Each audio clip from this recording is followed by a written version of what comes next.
I think there comes a point in time when the waiver is supposed to be a temporary measure so that an entity that's asked for the waiver and granted the waiver has time to put in place the mechanisms that need to be put in place.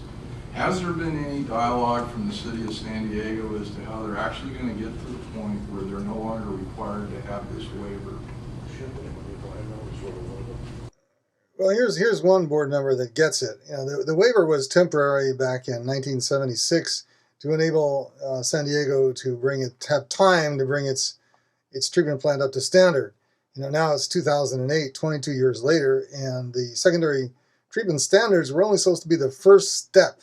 Now, they weren't supposed to be the ultimate. The ultimate goal was to improve on those standards. But so far, San Diego has been postponing dealing with this. Every 5 years, they apply for another waiver. They've been postponing this issue year after year after year and spending money doing studies trying to prove that there's no harm to the ocean. San Diego is, for our region, sort of the last of the continuing waivers, and other entities have variously made other choices as they've looked at an integrated management of water supply. For example, both Goleta and Morro Bay and have opted to wean themselves from their waivers and are now building the capability to go to full secondary and tertiary. Alexis Strauss of the U.S. Environmental Protection Agency pointing out that the San Diego waiver is the last waiver in this region, and that even the small communities Goleta and Morro Bay have opted to go to secondary and tertiary treatment standards to reuse their water. For the record, my name is Jim Barrett. I'm the Director of Public Utilities for the City of San Diego. To reiterate Mayor Sanders' comments previously, I too am pleased to be able to speak in favor of a tentative decision to approve the variance for the Point Loma wastewater treatment plant. This is the guy who's running the sewage plant asking for reissuance of the waiver one more time. You know, of course, it'll be time after time. And now we'll see a long panoply of people speaking in favor of the waiver, one after the other. On behalf of the City of Poway and its council, we support the tentative decision to approve the waiver. I'm here on behalf of the City of Coronado, and also I'm the chairman of the Metro Technical Advisory Committee, which looks at these issues as well as other collection issues in the region of the Metro system. We're here today to support your decision to move forward with the what we refer to as the waiver. I'm Paul Dayton. I'm a professor of marine ecology at the Scripps Institution of Oceanography. I have spent my career worrying about the health and stability of coastal habitats.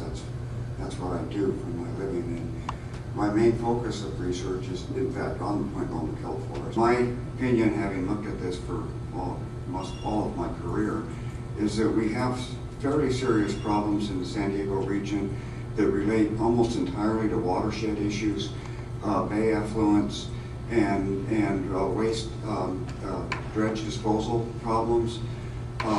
The outfall, in my mind, is environmentally essentially invisible. Pretty interesting ecological project to look at.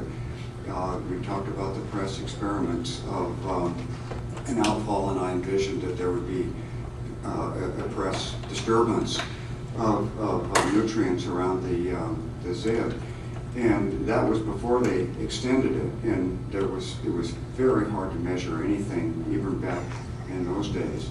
Now with the extension, I've continued to look at this because it's my discipline, but except for the small amounts of material the sulfides that there are some trends in that the staff has already talked about, I honestly can't see any effect at all of the outfall.